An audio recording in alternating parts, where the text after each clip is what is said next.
Comment coudre un quilt main facilement? Comment oser se lancer quand on n'a jamais cousu un quilt et encore moins touché une aiguille à coudre? Tu rêves de coudre ton premier quilt main mais tu ne sais pas par où commencer? Tu es au bon endroit. Dans cette vidéo spéciale débutante, je te montre pas à pas comment coudre un quilt main facilement. Tu vas coudre avec moi et tu vas découvrir le matériel nécessaire, les astuces pour choisir les tissus et comment assembler des premières pièces sans stress. Ce quilt Polaris, inspiré de mon Finistère chéri, est pensé pour les quilteuses débutantes qui veulent progresser avec simplicité et plaisir. T'es prête? On y va!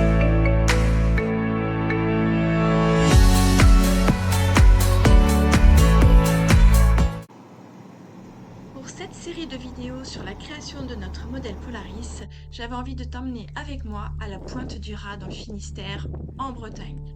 J'avais envie d'associer un modèle à un endroit qui est représentatif pour moi d'un coin de Finistère, et donc j'ai choisi la Pointe du Raz.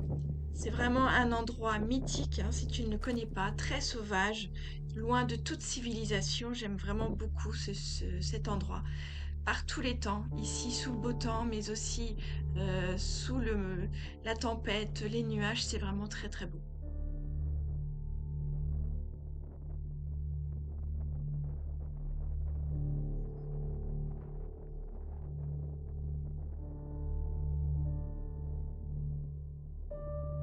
Polaris, c'est un peu comme une boussole finalement, un repère dans les mers agitées. Malgré les difficultés, les vents puissants et les vagues et les courants pouvant déporter les marins de leur chemin, eh bien, on peut, avec Polaris, garder des repères qui permettent d'avoir la certitude d'avoir le cap et d'être sûr d'être sur la bonne voie.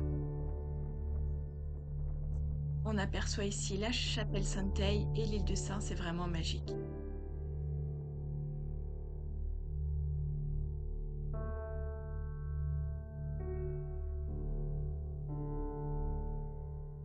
J'ai donc créé ce modèle Polaris en pensant à ce lieu extraordinaire. Le lien est dans la description sous le titre de cette vidéo et donc tu pourras télécharger le livret pour réaliser avec moi ce modèle. C'est un livret un peu spécial puisque j'ai rédigé une quinzaine de pages illustrées de photos, de belles photos, pour en apprendre un peu plus sur la Pointe du Raz. Que ce soit au niveau historique, géographique. Place au modèle, avec donc les indications pour les couleurs, le nombre de pièces, tout est indiqué à cet endroit-là. Comment choisir ces tissus? J'ai choisi pour ce modèle la méthode du tissu chef d'orchestre. C'est une technique en fait qui permet d'avoir des repères et de choisir plus facilement les couleurs de ces tissus. La méthode du tissu chef d'orchestre permet d'avoir un tissu principal, généralement un tissu mixte ou mixé en fait avec plusieurs couleurs, avec plusieurs motifs. Ici, tu vois qu'il y a vraiment un ensemble de couleurs bien distinctes, des bleus, des ors, des noirs foncés, il y a un peu de tout. Et donc, à partir de là, eh bien, je vais pouvoir construire ma palette de tissus comme on construit sa palette de peintre. Et donc, avec une harmonie, j'ai choisi une harmonie de tissu analogue. On voit ici qu'il y a des bleus turquoise que j'aime beaucoup. Donc, je me dis que dans un premier temps, eh bien, ce tissu turquoise peut bien compléter le tissu principal. Il donne un peu de peps à tout ça. Il va l'illuminer un petit peu. On a ici des couleurs ocre, or, que j'aime beaucoup aussi. Et donc j'ai choisi ce tissu moutarde en fait. Oui, un peu moutarde, qui va vraiment compléter cette palette. Et enfin, en quatrième couleur, eh bien, on voit dans mon tissu qu'il y a des touches plus foncées, presque, c'est pas noir, mais c'est des bleus très, très sombres, qui donnent un peu plus de profondeur finalement au tissu. Et donc, j'ai dans mes archives un tissu avec du doré comme ça, qui me rappelle un peu les étoiles. Et donc, c'est un fond bleu quasiment noir. Et donc, je trouvais que ça se complétait bien. Donc voilà pour mes 4 tissus. Donc dans le livret, on voit qu'il y a 4 tissus, avec le coloris 1 qui est pour moi le tissu de fond. Donc c'est le tissu turquoise or. Le tissu 2, c'est le tissu de la note de détail. Donc ici dans mes tons noirs avec une touche de doré. Mon tissu 3, mon coloris 3, ça va être la note contrastante. Donc là, c'est mon tissu moutarde. Et enfin, le coloris 4, c'est l'accent qui va donner une petite touche de peps à tout ça. C'est mon tissu turquoise. Et donc, lorsqu'on voit le top en entier constitué, ça permet de se donner, d'avoir une idée du rendu que l'on peut avoir.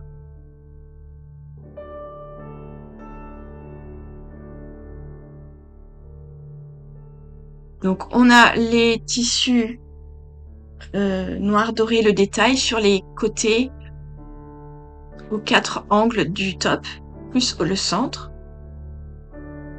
On va avoir le contraste avec le tissu 3, donc là ici c'est le tissu moutarde qui permet de vraiment rehausser. Et enfin le tissu 4, l'accent, donc avec mon tissu, ma couleur turquoise. De quel matériel vas-tu avoir besoin? Donc pour créer ton modèle, tu vas avoir besoin d'un carton. Donc j'utilise des emballages, je recycle mes emballages, et donc dans lequel tu pourras créer tes 2 gabarits, tes 2 carrés. Des ciseaux pour couper le carton, qui seront différents des ciseaux pour couper le tissu. Un crayon de papier pour marquer en fait ton tissu, les cartons. Des épingles. Voilà. Des épingles qui vont nous servir en fait à assembler les pièces ensemble. Des aiguilles à coudre, des Between. Donc là c'est la marque Beau 1. Je suis pas sponsorisée. Et donc de la taille 10, c'est bien. 9-10, c'est bien. Des fils. Donc là, il y a deux fils de couture. Le fil Wonder Fil à gauche en gris très foncé et le fil Orifil. Tous les deux, je les aime bien. Alors ici, ce sont les ciseaux de couture qui vont servir à couper les tissus. Un coupe-fil à la fin de chaque ligne de couture pour pouvoir passer à la pièce suivante. Une règle de patchwork, donc voilà, il y a différents formats. Là, j'ai des formats carrés. Comme mes pièces sont assez petites, avec le petit, ça suffira. Voilà, tu as tout ce qu'il faut pour démarrer. Donc, petit rappel, tu as la bonus vidéo avec le modèle qui est téléchargeable. Un bon épinglage. Donc, pour démarrer, une fois que tu as coupé tes tissus pour avoir les pièces différentes, tu vas pouvoir assembler. Donc ici, ce sont les pièces A1 et A3. Donc A, c'est pour le gabarit, le plus grand gabarit. Et A1 c'est la couleur de mon tissu de fond, avec le 3, la couleur moutarde. Donc tu vas pouvoir épingler. Donc je commence par épingler de chaque côté, en ligne, à chaque début et fin de ligne de couture. Et j'aime bien aussi épingler sur le milieu. Et on va reproduire cette opération pour tout l'ensemble des groupes de tissus que tu vois là. Donc, à quoi va servir l'épinglage? Eh bien, l'épinglage, il va te servir vraiment à plaquer à faire correspondre les traits de couture des pièces endroits qui sont endroit contre endroit. Pourquoi? Parce que lorsque l'on va coudre ensuite, on va coudre sur cette ligne de couture et donc on va faire en sorte que ce soit le plus droit possible pour avoir les pièces les plus jolies possibles quand elles sont cousues ensemble.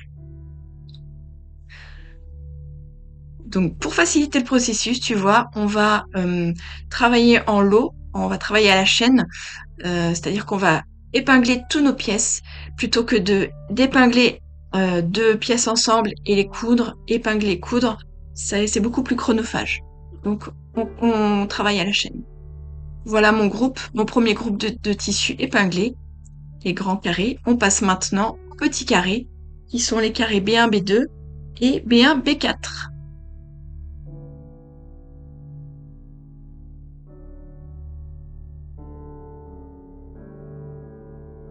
Donc, même chose que pour les grands carrés, endroit contre endroit. Un tissu, un carré B1 et un carré B2 ensemble. Endroit contre endroit, je les place bien. Et ensuite, avec une épingle de chaque côté du trait de couture,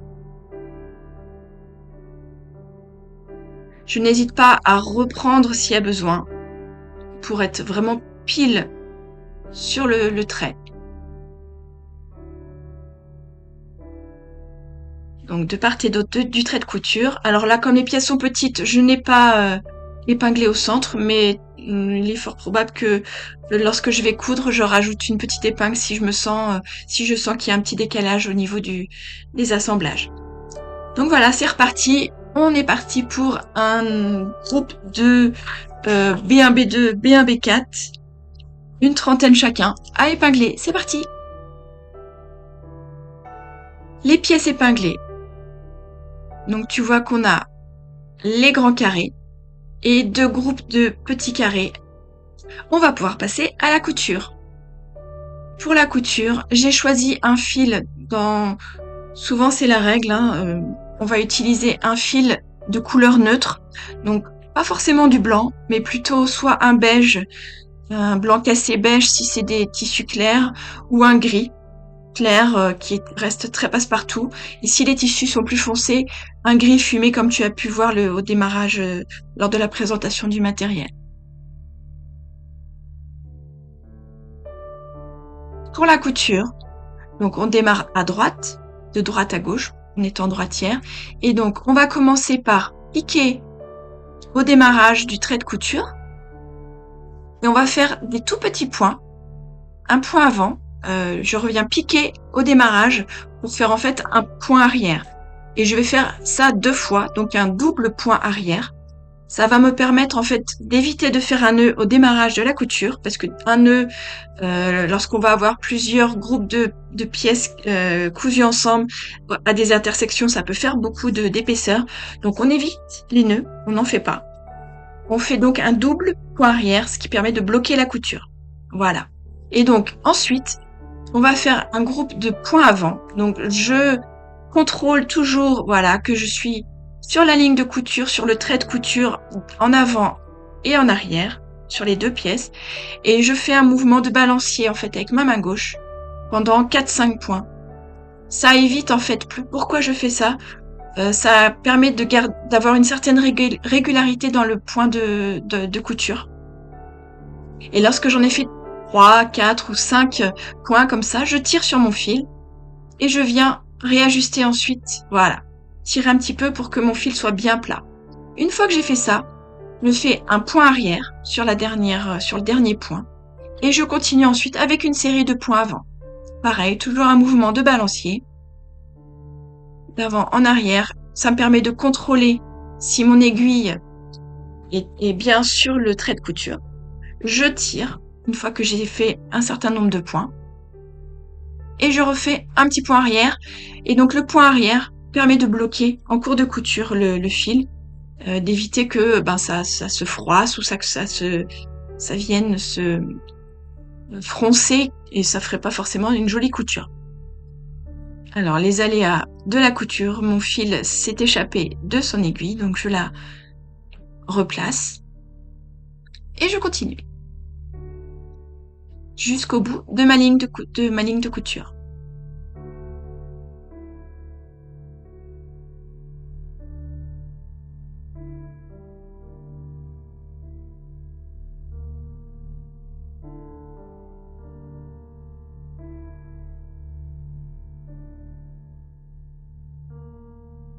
Lorsque j'arrive au bout de ma ligne de couture, je laisse l'espace pour 1 à 2 points. Et donc sur le dernier point, je vais venir faire coïncider le dernier point avec le bout de la ligne de couture. Et donc pareil qu'au démarrage, soit je fais un double point arrière, ou alors je fais un point arrière et je passe 2 fois mon aiguille dedans pour faire un double nœud plat qui ne va pas gêner lors de ma couture.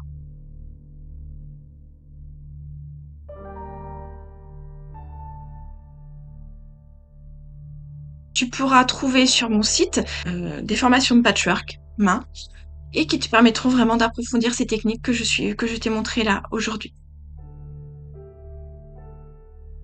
Donc voilà pour la première pièce. Maintenant, eh bien, tout comme tout à l'heure lors de l'épinglage où l'on a travaillé à la chaîne, on travaille également à la chaîne sur l'ensemble de la couture. Pour l'ouverture des coutures, on va venir écraser, dans un premier temps en tout cas. Pour l'instant, tu n'as pas besoin de faire de repassage des coutures au fer à repasser. Tu peux très bien te contenter, dans une première étape, d'écraser à l'ongle. Et donc, on va écraser la marge de couture à l'arrière, tu vois, elle est sur le côté le plus foncé. Et toujours, on va toujours faire vers le plus foncé dans un premier temps. Donc, on a fait la couture sur les grands carrés. Il nous reste à faire la couture pour les petites unités. B1, B2, B1, B4.